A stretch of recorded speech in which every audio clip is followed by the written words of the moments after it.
Coucou tout le monde et bienvenue. Aujourd'hui, 4e épisode de la saison 5, Bloom and Gloom. Alors, c'est un épisode auquel je ne m'attendais pas forcément, mais il était logique qu'il arrive, puisqu'il vient compléter la trilogie un peu des Cutie Mark Crusaders, étant donné qu'on avait déjà eu un épisode sur Scootaloo et un deuxième sur Sweetie Belle. Il était donc logique qu'on vienne compléter cette petite saga avec l'épisode d'Apple Bloom, qui est dans le même registre. Ainsi, j'ai été donc beaucoup surpris par cette histoire, et je l'ai évidemment beaucoup appréciée. Ainsi donc, après ces deux histoires que nous avions déjà eues concernant Scootaloo et Sweetie Belle, qui avaient un peu le même registre de rêve et de faire face un peu à une peur, et dans lesquels il y avait Luna, nous retrouvons donc Apple Bloom dans le même registre d'épisodes, qui, après en fait avoir reçu une lettre de Babside, qui a apparemment obtenu sa Cutie Mark, ce qui déjà j'y ai pas tout de suite cru, pour être honnête. Ça arrive comme ça, par lettre, et Babside a donc apparemment obtenu sa marque de beauté. Et tout l'épisode, en fait, parle de la manière que vont avoir Apple Bloom en priorité, mais en fait les trois Cutie Mark Crusaders, d'appréhender cette nouvelle, et en fait tout ce qu'elle implique, puisque à tellement vouloir trouver et réussir à obtenir leur Cutie Mark, elles ne se sont jamais vraiment posé la question de ce que cela impliquait, de savoir si elles allaient apprécier leur marque de beauté, si elle leur plairait, si elle leur correspondrait, et se dire que c'est quand même quelque chose de très représentatif. Alors ça n'est pas que premier degré la Cutie Mark de ce qu'elle représente, c'est quand même voilà, beaucoup plus symbolique et métaphorique que ça, mais c'est quand même ce qui fait ce que l'on est. Et il y a de quoi se poser la question de savoir est-ce que ça va nous plaire, est-ce que c'est ce qu'on veut vraiment être. Toutes les questions qu'elles ne se sont jamais vraiment posées en fait, à tellement vouloir en fait l'obtenir, et également de se dire que en tant que Cutie Mark Crusaders, une fois qu'elles obtiendront leur marque de beauté, leur club n'aura plus réel intérêt, en tout cas pour ce qu'il est à l'heure actuelle bien entendu, puisqu'il s'agit d'un club pour trouver sa marque de beauté, ce qui ne sert plus à grand chose une fois qu'on l'a obtenu. Ainsi, la majeure partie de l'histoire consiste dans le fait que Apple Bloom s'endort, et à partir de là, va rêver, ou plutôt cauchemarder, tout le long de l'histoire, des diverses situations qui impliquent le fait d'avoir ou pas sa Cutie Mark, d'avoir une Cutie Mark différente, une qui ne lui plaît pas, une qui lui plaît, mais qui implique le fait qu'elle est toute seule à l'avoir obtenue, ou une qui déplairait à sa famille, etc. Donc en fait, plein de situations différentes à explorer, dans lesquelles à chaque fois évidemment on y verrait le côté noir de la situation, la manière dont les choses pourraient mal se passer, bien entendu, puisque il va sans dire que si par exemple Apple Bloom avait une Cutie Mark qui n'est pas en correspondance avec sa famille, et qui donc n'est pas dans les pommes, ou ce genre de choses, non, elle ne la mettrait pas à la porte, ils vont pas l'acheter dehors comme ça, bien entendu. Mais l'idée qui passe, c'est d'explorer en fait chaque facette, et donc l'épisode pour cela était très intéressant et même assez surprenant. Donc déjà, je suis content en fait qu'on vienne compléter cette petite trilogie des Cutie Mark Crusaders, puisque autant quand il y avait eu l'épisode avec Apple Bloom concernant en fait sa peur de décevoir Rainbow Dash, en fait, toute cette idée. D'ailleurs, il y a énormément de choses à dire sur Scootaloo, j'aurai vraiment l'occasion de revenir dessus, mais parce que Scootaloo en fait est le seul personnage dont on n'a jamais vu les parents, et sa manière de s'impliquer auprès de Rainbow Dash, vraiment, qui donne clairement cette sensation que Rainbow Dash serait je sais pas si je peux dire un parent adoptif, ou en tout cas une mère de substitution, je sais pas exactement comment on pourrait le voir, mais Scootaloo me laissera toujours entendre qu'elle est orpheline. En tout cas, c'est ce que je vois moi, et qu'elle trouverait à travers Rainbow Dash un parent de substitution. Et donc l'épisode impliquait toute sa peur de ne pas pouvoir parvenir à cela, en fait, et de éventuellement la décevoir, et du coup de vouloir la satisfaire en étant comme elle, etc.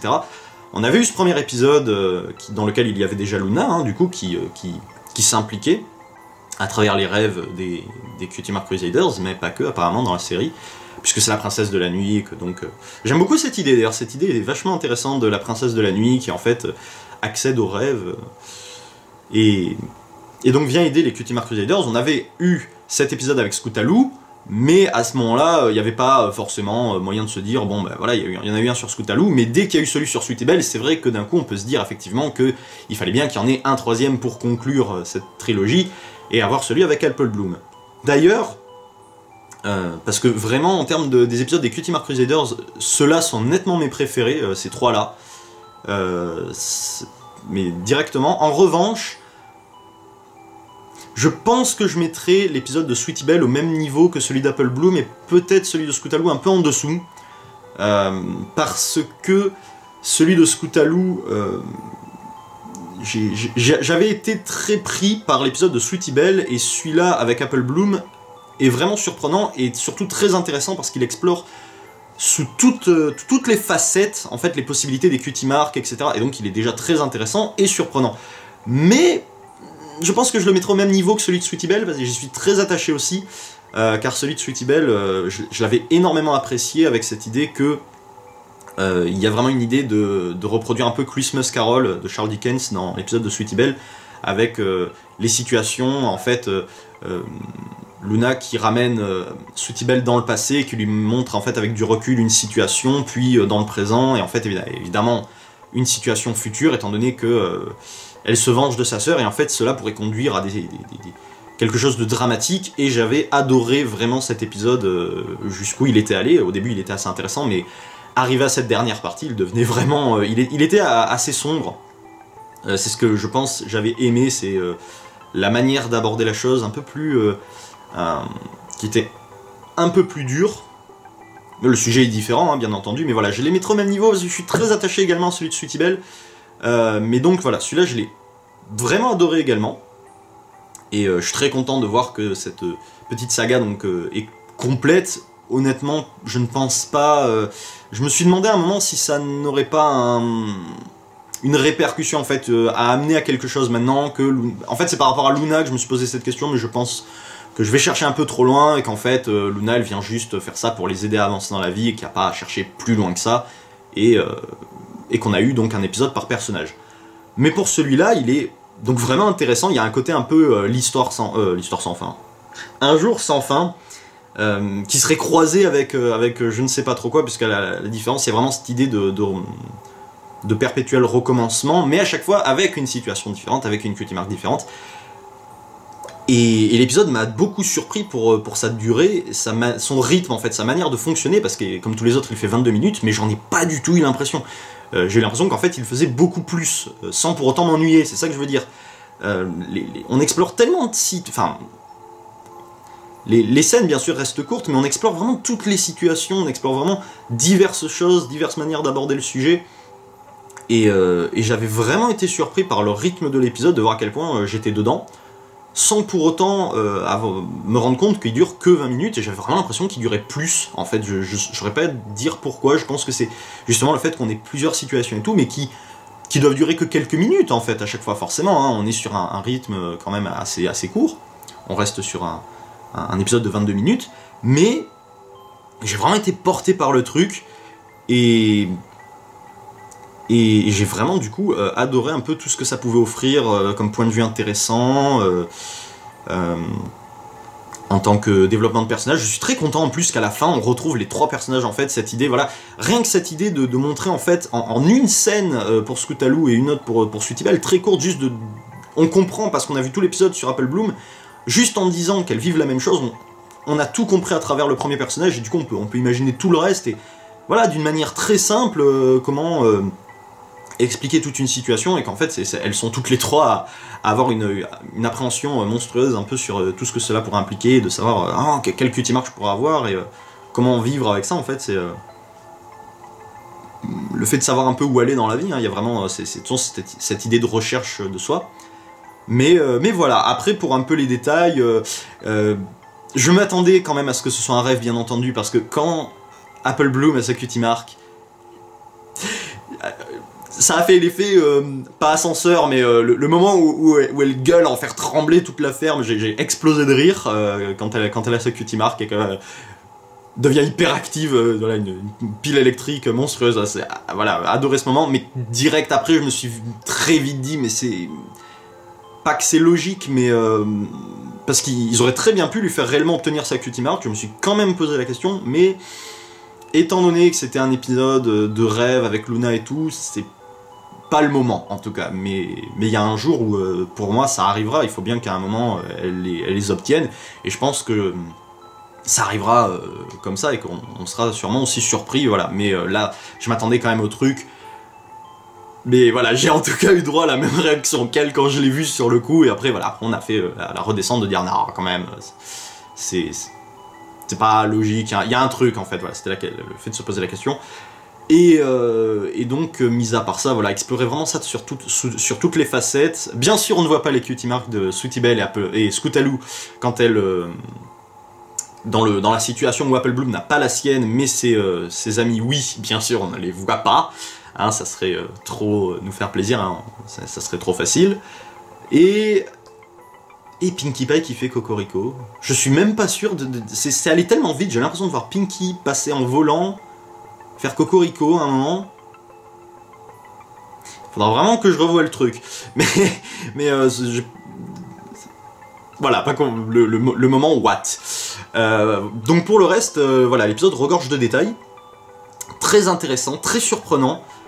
Très bien exploré. Pour moi, c'est une très bonne, je dirais, conclusion, parce que je pense pas qu'il y en aura d'autres, je l'ignore, mais en tout cas, pour moi, à l'heure de ce que j'en ai, je trouve que c'est une très bonne conclusion à ces 3 épisodes des Cutie Mark Crusaders, qui sont clairement mes préférés, en ce qui les concerne, elles, en tout cas, parce que il y a quand même beaucoup d'épisodes dans la série, et je pense pas que je serais capable de dire quel est mon épisode préféré tout court, dans toute la série. Par personnage, ouais, potentiellement, par situation, parce qu'il y en a qui étaient géniaux par leur epicness, il y en a d'autres, c'était par l'émotion qu'ils ont pu me fournir, ou voilà, ou l'histoire, mais en ce qui concerne les Cutie Mark Crusaders, c'est clairement mes préférés, et je mets certainement, sans hésiter, c'est Sweetie Belle et Apple Bloom au même niveau. Et je pense quand même qu'Apple Bloom il est au-dessus, parce qu'il était vraiment mieux foutu, il y a vraiment un net progrès à chaque fois, mais j'ai quand même une grosse appréciation sur celui de Sweetie Belle. Bref. En ce qui concerne les détails, voilà, l'épisode regorge de détails, je suis sûr que j'oublie un paquet de trucs, parce que c'est ça qui m'a énormément plu, c'est blindé de petites choses, c'est très intéressant, c'est bien conçu, et à mon avis, c'est sûr, j'oublie des trucs, j'oublie des détails, parce que il y avait plein de choses, il y a plein de choses intéressantes, on explore le sujet de plein de manières, donc très intéressant, très surprenant, très prenant, j'ai pas vu le temps passer, et en même temps j'ai trouvé que l'épisode était plus long que ce qu'il en avait l'air, ce qui... Je crois pas que ça me soit déjà arrivé sur la série, donc... chapeau, rien à dire. Et très satisfait de voir un peu la conclusion, et évidemment parler des Cutie Mark, c'était le... Pour moi ça reste un choix de prédilection comme sujet, et l'explorer de toutes ces manières, c'était vraiment génial. Et donc voilà, je suis très satisfait de la conclusion, beaucoup apprécié l'épisode, de voir un peu où il allait. Et donc pour la suite des Cutie Mark Crusaders, ben, il n'y a plus qu'à voir si un jour elles obtiennent réellement leur Cutie Mark, ce que je pense arrivera à un moment ou à un autre, bien entendu. Donc voilà, c'est à peu près tout pour Bloom and Gloom. J'ai adoré l'épisode, j'espère que vous l'aurez également apprécié, mais à mon avis, hein, il n'y a pas de quoi rechigner sur celui-là, il était vraiment sympa. Je serais même tenté de me refaire en fait les 3 d'affilée de celui de Scootaloo, Sweetie Belle et Apple Bloom, un peu pour voir le truc. Mais donc voilà, j'ai vraiment, vraiment adoré, c'est à peu près tout. Et pour être honnête, j'ajouterai ce détail, c'est que je pense, comme je l'ai déjà dit, que j'oublie plein de petits trucs. Parce que je suis persuadé que l'épisode, tout comme celui de Sweetie Belle ou quoi, enfin, je trouve que ces épisodes regorgent de petites choses, donc à mon avis, avec du recul, je vais vraiment l'apprécier encore plus. Voilà, c'est ça que je veux dire, je pense que c'est typiquement le genre d'épisode que je vais apprécier encore plus au fur et à mesure des visionnages et avec le temps. Donc voilà, c'est tout pour aujourd'hui, je vous dis à la prochaine, et d'ici là, n'oubliez pas, restez vous-même!